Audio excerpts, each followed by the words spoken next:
અગેવાડા ગામ રાતાખડાની ખોડિયારમાં નું મંદિર માલેશ્રી નદીના કાંઠે આવેલું છે.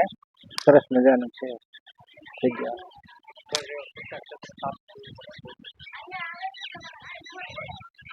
નાનો એવો નદી કાંઠે સરસ મજાનો આશ્રમ છે.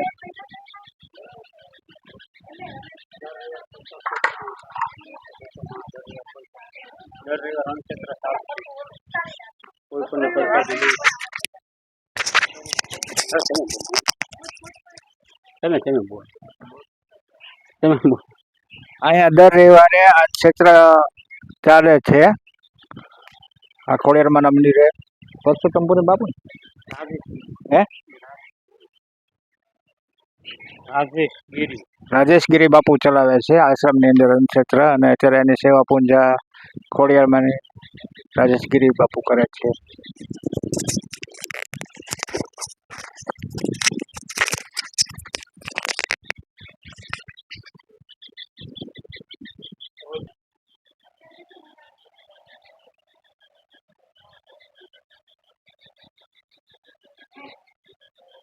અહીંયા આ ખોડિયારમાંના મંદિરે રાજેશગીરી બાપુ જે પૂજા કરે છે એના હાથમાં લાપસી રાખે એટલે કાળી ચકલી ખોડિયારમાં નું સ્વરૂપ છે એ હાથમાં લાપસી ખાવા આવે છે.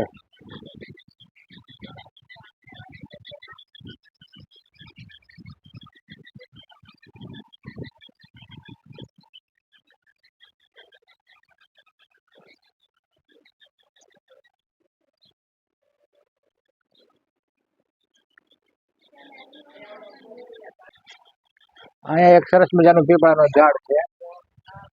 હવે હિન્દુ સનાતન ધર્મની અંદર કહેવામાં આવે છે કે પીપળાનું જે વૃક્ષ છે એના પાને પાને ભગવાનનો વાસ છે, શ્રી કૃષ્ણ ભગવાનનો વાસ છે. પાને પાને આની અંદર તમે જોઈ શકો છો.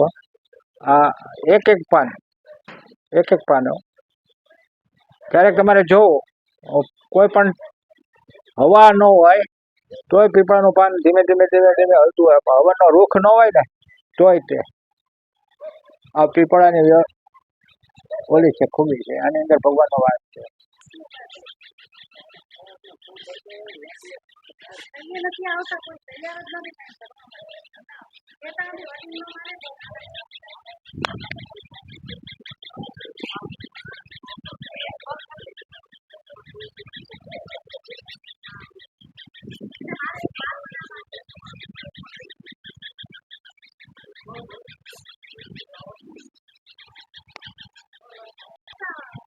ઘણા બધા પક્ષીઓનો રહેણાંક છે અને ચણ ખાવા આવે છે. જોઈ શકો.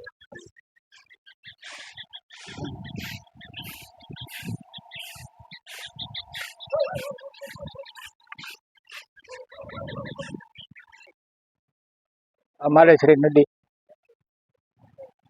આની અંદર અત્યારે પાણી ઉનાળાની ગરમીના હિસાબે સુકાઈ ગયેલું છે.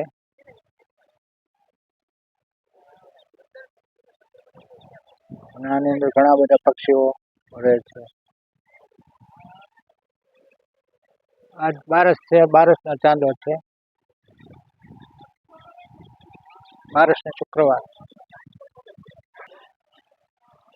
આ રાતાખડાના ખોડિયારમાંનું મૂળ સ્થાનક નદીના વહેણની અંદર છે, કાંઠે. હવે અહીંયા એક આ 400 વર્ષ જૂની જગ્યા છે એમ કહેવામાં આવે છે ઉપરની. અને આ જગ્યાની અંદર એક ખોડિયારમાં એક રાક્ષસને માર્યો હતો, એટલે એના લોહીથી આ જમીન આખી લાલ થઈ ગયેલી છે. અને આગળ એક ગબ્બરનો વેણ છે. ત્યાં 9 દિવસ ખોડિયારમાં હાજર હોય છે. બોલો ખોડિયાર.